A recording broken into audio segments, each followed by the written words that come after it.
What's going on, movie fans? My name is Michael Weer, and I like to talk about movies. Today we're going to talk about the latest entry into the Fast and Furious franchise, Fast X, also known as the 10th entry into the Fast and Furious franchise, or technically the 11th if you count Hobbs and Shaw, which I do, but it's weird to say we're going to talk about the 11th entry, the 10th movie. These movies have always been named weird. It's just a thing that they do, and none of this movie should be taken seriously because at one point, Vin Diesel drives a car down the Hoover Dam. That's not a spoiler, it's in the preview, but he drives a car down the Hoover Dam. Oh, and he saves the Vatican. So he does that in this movie too. We're going to get into this thing. Let's do the review. I'm not afraid.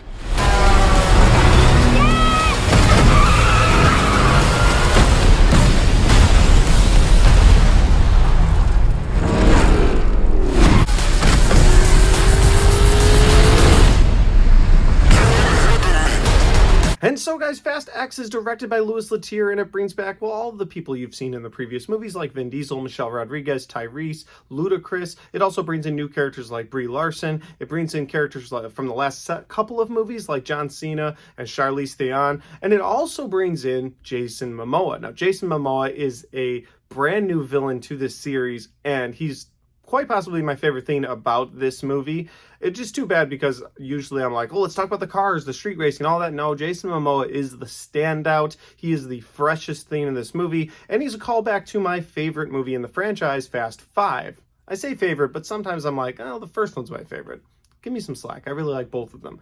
But what I liked about Fast 5 is you had this bureaucratic sort of overlord bad guy in Rio de Janeiro that couldn't be touched by anybody. And the Fast family was like, yeah, but we can get to him because we're with the streets. And as corny as that sounds, it's a really fun movie, and they do a great job finding a way to make that bank vault heist so much fun. So getting into this movie, Jason Momoa is the son of that sort of evil villain from Part 5 that is now coming after them. And he doesn't want to kill them. He wants to hurt them. He wants to break their family apart. He wants to turn them against themselves if he can. And then he wants to kill them. And that is his whole plan. So he's a really good standout character in this movie, and that's pretty much the setup I can give you for this movie. He's after them. He tarnishes their name in Rome by making the whole world think that they were trying to blow up the Vatican when they were trying to stop the bomb, but they were the only ones on site. So it looks like they're the terrorists. So they've now all been put back on a watch list. So they've got the feds and this agency from the previous movies all coming after them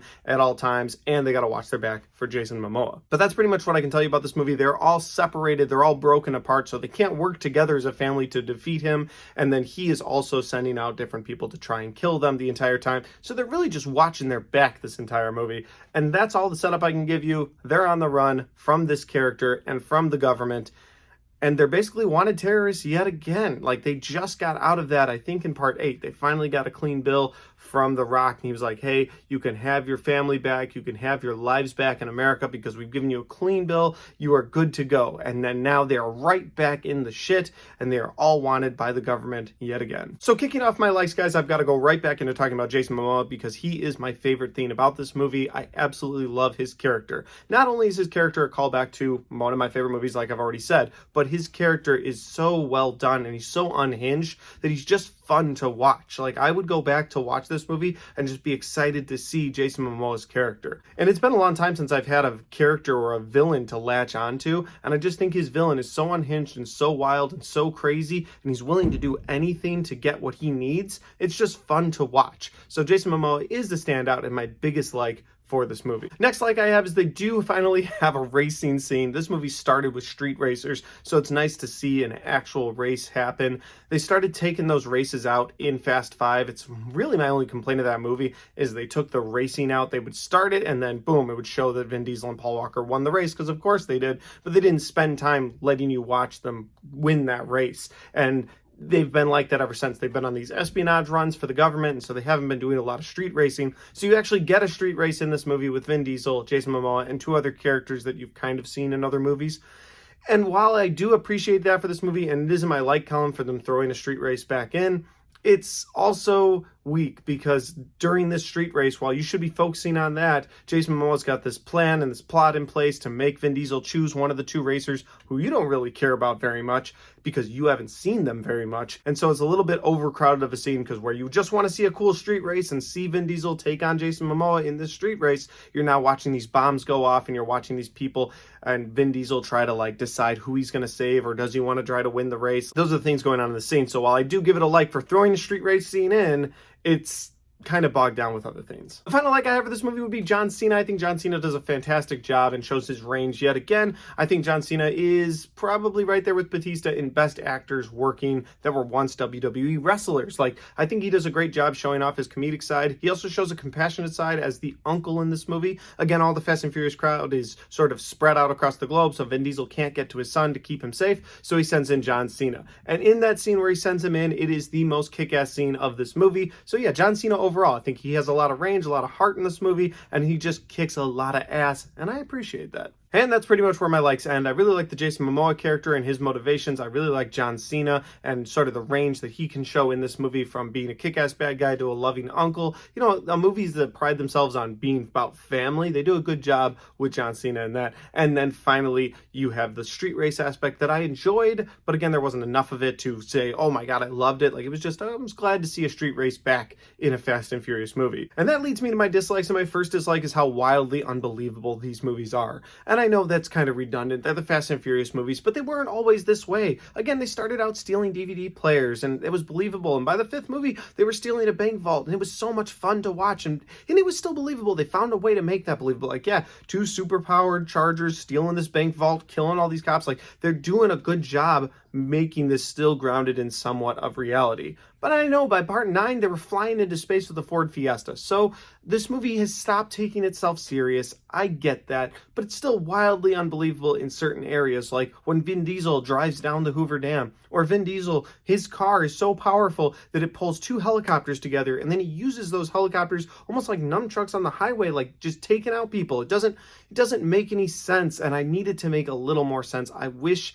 they would bring this thing back together. They don't do anything as crazy as going into space, but they do some crazy stuff, and I'm just like, I can't suspend my disbelief that much. The next dislike I have of this movie is that it takes shots at itself, but it doesn't play the way that the movie thinks it's going to play. Like, at one point, there's a government agent that's like, everybody who we send after these people always becomes family. And it's like, yeah, it's getting annoying for us too. And so while the movie takes a shot at itself for that, and I think you're supposed to be like, hell yeah, you're right, because it's all about family. It's like, no, it's just, at a certain point, it's not. At a certain point, it's just annoying for the rest of us. So while the movie tries to reference it, it doesn't work for me. The next thing I dislike about this movie is the fact that there's too many cameos, and then they bring in these star cameos like Pete Davidson. There's absolutely no point to his character. I couldn't stand his character in this movie. And he just shows up for a scene. And it's like, see, we got the hottest guy in Hollywood that teenagers like. We got Pete Davidson. We got the guy. Isn't that awesome? In the last movie, it was Cardi B. And in the movie before that, it was some rapper. Like, it's always just someone that shows up that is hot right now, but we'll never see them again in the franchise. And so, yeah, Pete Davidson didn't work for me in this movie, but all the cameos didn't work for me in this movie. And that leads me to my next dislike, and that is going to be the character that is played by Brie Larson. Brie Larson plays nobody's daughter. Nobody is Kurt Russell's character, who has now just gone missing. I don't know if he didn't want to come back or what happened with his character, but they're like, he's just missing. Mr. Nobody's missing. So you're going to get his daughter now, and his daughter is played by Brie Larson. And I'm not a Brie Larson hater. I think she's done some good work, and I really like Captain Marvel, for the record. But Brie Larson is very one note in this movie. She is always right. She's always very certain of herself, and the character just doesn't work for me. And not only does it not work for me, but she doesn't need to exist in this movie. There's already a ton of characters. We don't need more, like Brie Larson's character. Her character annoyed me the whole time. Anytime she was in this movie, I've just like, oh God, can we get through this scene? She's just not as cool as they're trying to build her up to be. And that leads me to my final dislike of this movie, and that there's no real stakes, because no matter what, they find a way to bring back people who died in previous movies, and it just destroys all of that setup that they had. Now, I'll throw a spoiler tag up for this, because the person that annoyed me the most coming back is one of my favorite people to see on screen, and that's Gal Gadot. I really like watching Gal Gadot work. I think she's a great actress, but she died in part 6 for a reason. She died falling off of the plane so she could shoot the guy that was about to kill Han. She sacrificed herself for him. And that grief brought him to Tokyo, where he would ultimately meet his doom by the hands of Jason Statham. It was such a good setup for those characters. But now, Jason Statham's a good guy, Han never actually died, and now Gal Gadot's alive because she shows up at the end of this movie to save Charlize Theron, who was trying to kill them in the previous movies, on a submarine that I'm pretty sure they stole in Part 8. So it's just this constant back and forth of no real stakes being in these movies.